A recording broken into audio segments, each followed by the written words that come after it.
नमस्कार बंधुगण स्वागत समस्त को गोटे नुआ वीडियो रे तो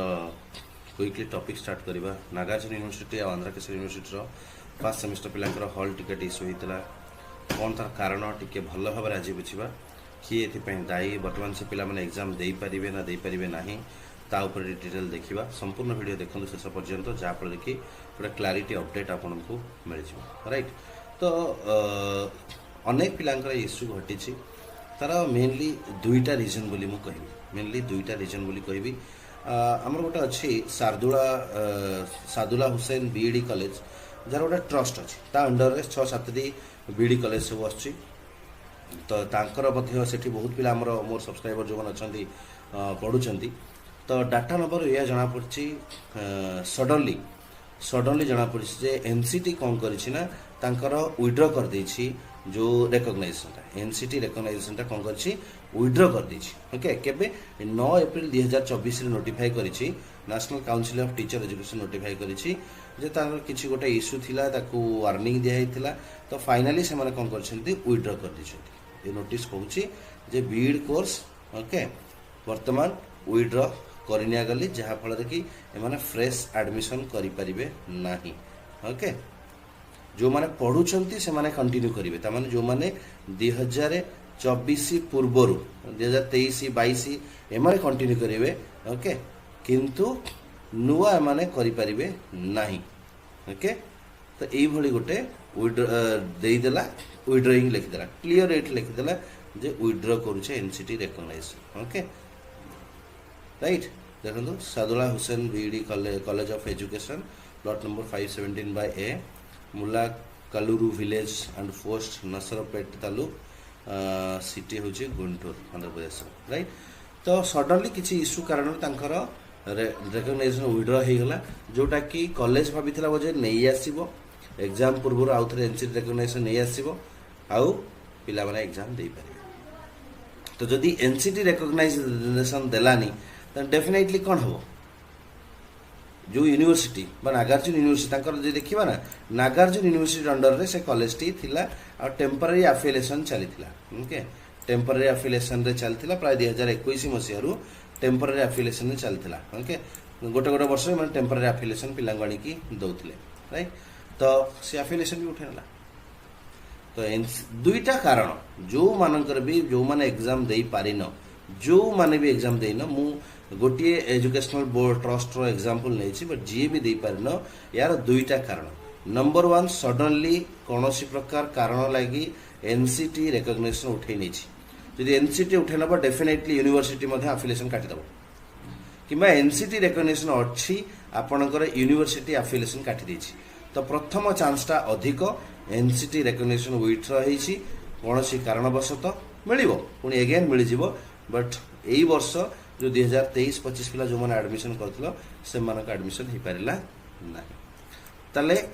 एथिपई दायी किए सिंपल अर्थ जे पचारिबे who is responsible for this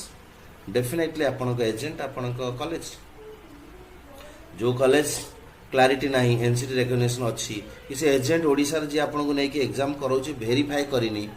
directly नै कि एडमिशन कर दोची आखि बुझी कि जेहेतु आगुर कर ना प्रति वर्ष वेरीफाई करो जड़े एजेंट जदि एडमिशन करोची पिला प्रति वर्ष से वेरीफाई करवा दरकार जे वर्ष रेकग्निशन अच्छी ना नहीं डाटा अपडेट नबार अच्छी कॉलेज रू तो ये एजेंट रेस्पॉन्सिबल हो पारे एवं कॉलेज रेस्पॉन्सिबल हो पारे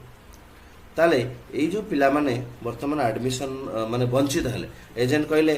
तुम सेकेंड ईयर तुम एग्जाम लिख कारण जानी प्रथम दिन जब कहीदेवे सब घटना सब एजेंट को जना पड़ जाए प्रथम दिन या घटी जो कहीदे मामला गरम पिला बाड़े देवे द्वितीय दिन कहना तुम थर्ड डे रू पार तृतीय दिन तुम फोर्थ डे रू पार बर्तमान कहले ना हेनी तुम बैक चल एबे भी जो एजेंट माने पिला फेरइले एग्जाम जो पिला माने दे पारले नाही जो माने फेरुछंती से माने कहउछंती जे तुम मानकर सब क्लियर हो जिवो आ तमे सेकेंड सेमिस्टर रू डायरेक्टली दे पारिबो सेकेंड सेमिस्टर तमरो फर्स्ट सेमिस्टर टा पुनी जनवरी रे हो थर्ड सेमिस्टर जेतेबेला हबो से ता सही समय तुम फर्स्ट सेमिस्टर भी हो यह कौन सत्य मु कहि परिनी बर्तमान एटा फाइनल बोली आमे कहि परिबा नाही जदि एनसीटी आउ थरे ताकू रेकग्निशन दे देला माने खूब शीघ्र दे देला university Anchor back dated admission नहीं गला माने मासे भीतर जदि ये सब घटना घटिला बा ऑलरेडी प्रोसेस स्टार्ट हो गलानी ताले ए पिला माने एग्जाम दे पारिबे मन रखता एबेठु कही रखुची जदि एनसीटी प्रोसेस स्टार्ट हो जीवनी आउ थे रेकग्नाइजेशन आनिबा पई बा 10-15 दिन मासे भीतर एनसीटी रेकग्नाइजेशन दे देला तबे डेफिनेटली आपण माने आउ थे एडमिशन पाई जिबे आ एग्जाम दे देबे होय तो फर्स्ट सेमेस्टर टा बैक डेटेड देबे बट आउ सब नॉर्मली कर दे पाई जिबे आपण एग्जाम दे पारिबे किंतु जदि एनसीटी रेकग्नाइजेशन आसिलानी आपण एजेंट आपण 2024-26 शिक्षा वर्ष एडमिशन करैबो किबा पैसा फेरे दो तो देखो पिला गले 5-10 हजार लेखा पैसा देते एजेंट को जीवा आस रहा खाଇବା तो खर्च है ना जदि प्रथम दिन एजेंट मना कर देता से खाଇବା पैसा तुम बंची जाता तुम फेरिया पड़ता द्वितीय तुम रागी जाता झगड़ा करता मारपिट भी करता एजेंट 70% रेस्पॉन्सिबल 30% कॉलेज रेस्पॉन्सिबल तो जो बर्तमान भावुँ कहते एग्जाम तुम दब सेकेंड सेमिस्टर किंबा मार्च रे दब एपर्यंत एडमिशन है तुम एपर्यंत एडमिशन है कारण एनसीटी रेकग्नाइजेशन उठे यूनिवर्सिटी एप्लिकेशन दौनी एडमिशन सियोरिटी ना बर्तमान एग्जाम सियोरिटी कथा कहीहब ना जदि भी किए एजेंट कहूँ ताले सी प्रूफ बेस करके कहूनी एमती कहूँ आप मन बुझापी जदि आपण कॉलेज जो रेकग्नाइजेशन उठी जाइए एफिलिएशन कटि जाइए जो क्विकली आनी पारिला ताले आपण डेफिनेटली दे पारिबे क्विकली आसीबा अछि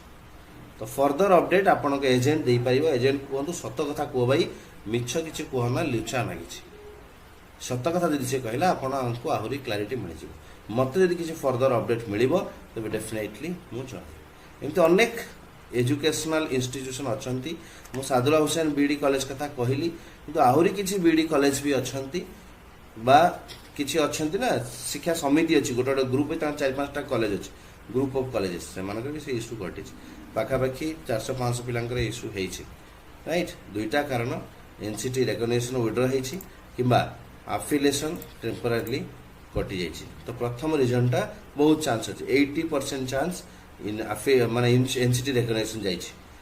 20% चांस रहिला आपनकर एफिलिएशन कटि जाइछि राइट तो ये मु कन्वे करबा को चाहूतली वीडियो रे पुणी फर्दर अपडेट मिलला निश्चय मु आपण मानकु जणाइ बट ओरी हबार नाही आउ